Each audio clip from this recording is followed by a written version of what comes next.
Hi guys, and welcome back to another fly tying tutorial. The fly you see in the vise is called the Snatcher. Now over the years I've had very little success with this fly, but it was suggested to me that I was dressing it far too heavily. So in this video what I want to show you is how I'm going to try and start tying the flies from now on, and I'll see how I get on throughout the season with a thinner, sparser dressing. So without further ado, let's get into it. The hook in the vise then is a Hackle H300 barbless hook. This one's at size 10, it's on a medium wire and it's finished in black nickel. The thread I'm going to be using today is from Simplify. It's at 6/0, it's nano silk. As you can see, it's red. Now first thing, as always with the nano silks, I'm going to add a little spot of super glue just to help adhere it to the thread. I've just used my silk to push that up and down the shank, and then I can catch in a bed of thread. Now I'm using my rat's tail here, holding it out at an angle to help give me good even turns all the way down the shank. I'm going to come right round the bend with this one, and then I can remove the rat's tail. Now the medium wire of this hook is going to help me keep the fly much higher up in the water column, which is pretty much what the Snatcher's designed to do. It's meant to fish high in the water column. So the first thing I want to do is add in my pearly rib. For my pearl rib I'm going to be using some mirror tinsel. This is at 0.04 millimeters, and I'm going to catch that in just at the bottom here.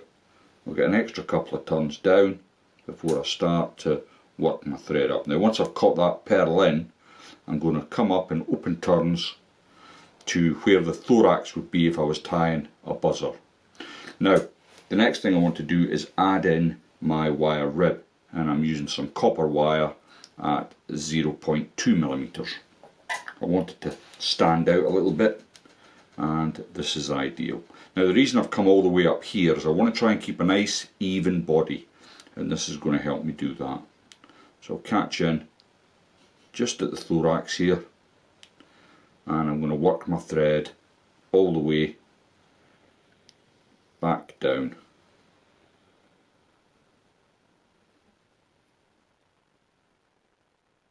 Right to the bottom. Now at this point what I've done to help thin out the dressing a little is I've stripped the cock hackle back one side, so I'm only going to tie in one side, and I'll just get that ready to tie, pop it in there, and then I can just catch that in like so. Now for the main part of the body, if you like, I'm going to create a dubbing noodle. I'm using some of my old favourite, it's the Trout Stalkers, and this is the Natural Boosted. It's a blend of dubbing. If you're new to the channel, you know it's one of my favourites, and what I want to do is just keep it nice and thin. Like I say, I want to try and make this less of a dressing.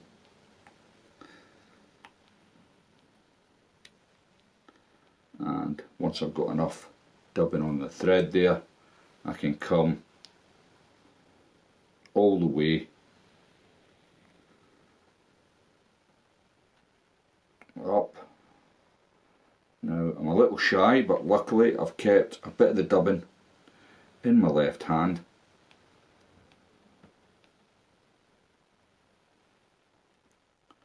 I'm going to bring that all the way up to the top. Now notice I've left plenty of space at the front because there's still a whole lot got to happen there.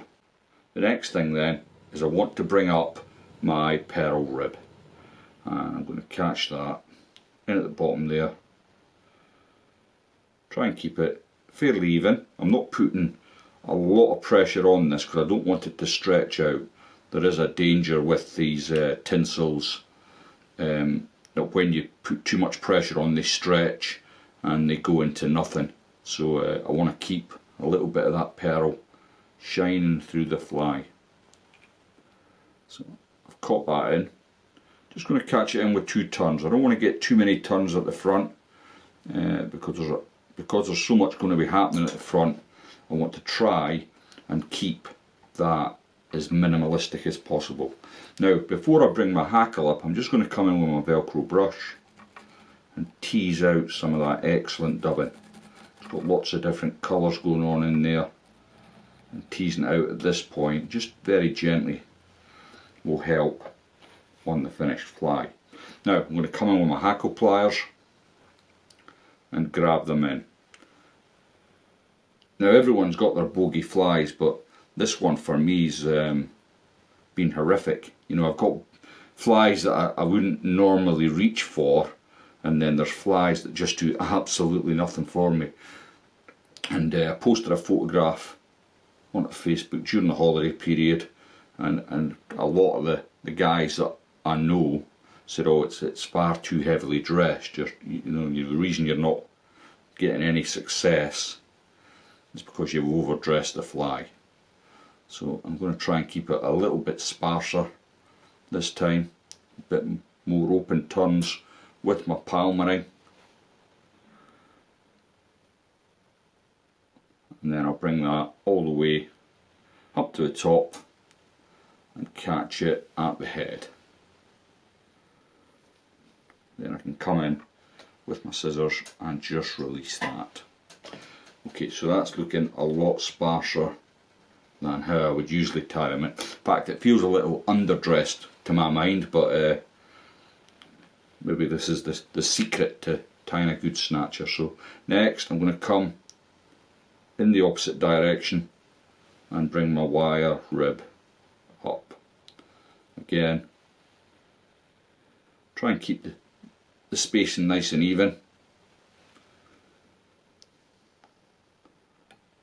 All the way up the fly,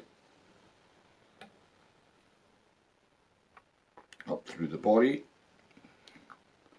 and then into the thorax area. At which point I can secure that in with a couple of turns in front of the wire, keeping tension on my thread. I'm just going to helicopter that away, and there we go. So that's looking, well, super sparse to my eye, but some people might still think it's quite heavily dressed. Now, I'm going to use a much softer hackle, and it's a little bit bigger than the one I've palmed, because I just want a little bit of definition at the front here. So I'll catch that in like so. Again, I'm trying to be accurate with my turns. Don't want to bulk that up too much. So this is a lot softer hackle, and I only want really just maybe 2 turns of it. So there's one, and then when I come round on the second turn, I'm going to just bring my thread in front of the hackle and trap it into place. Now I can remove my hackle pliers at this juncture, slick everything back, 2 or 3 turns. Just missed that one fibre there, which I'm going to have to address, but I can pull that away now. So that's, to my eye, already looking pretty good. Just come on with my scissors and take that errant fibre out. Now, last but not least, of course, is the jungle cock eye. Now, what I've done is I've got a pretty good jungle cock ape actually, and but I still like to split the feather. I don't want a gigantic whole feather, so I've just put a little snip in at the tip of the jungle cock so that I can bring that over the eye like so. Now, hopefully doing it this way, I keep it nice and even on both sides. Now I've captured in 2 or 3 turns there. I'm just going to check your side.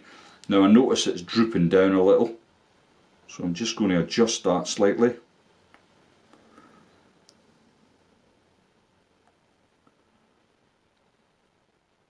So that it sits where I want it. And once I'm content, get another couple of turns. I'm going to pull the jungle cock back slightly.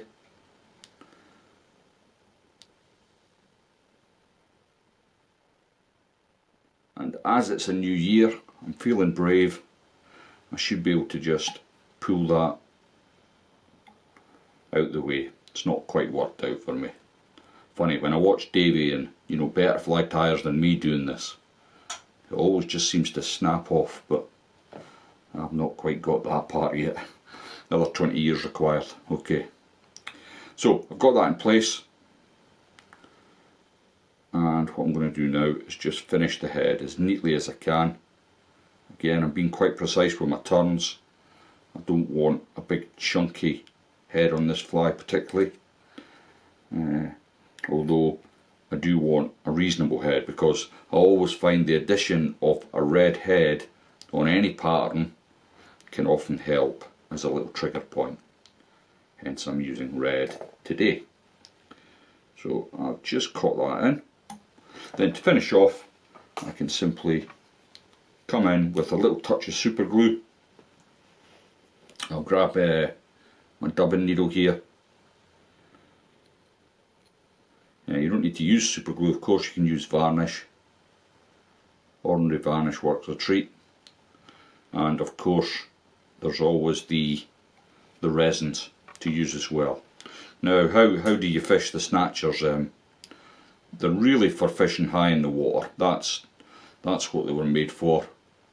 And I would fish these on a team of flies, maybe with something a bit more buoyant on the point, like a booby or a fab maybe even.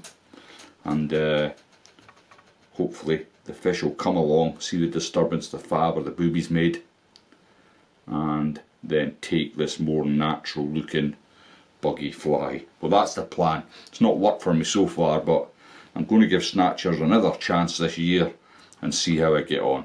I hope that's been of some use to you. Thanks very much for watching, and I'll see you all in the next one.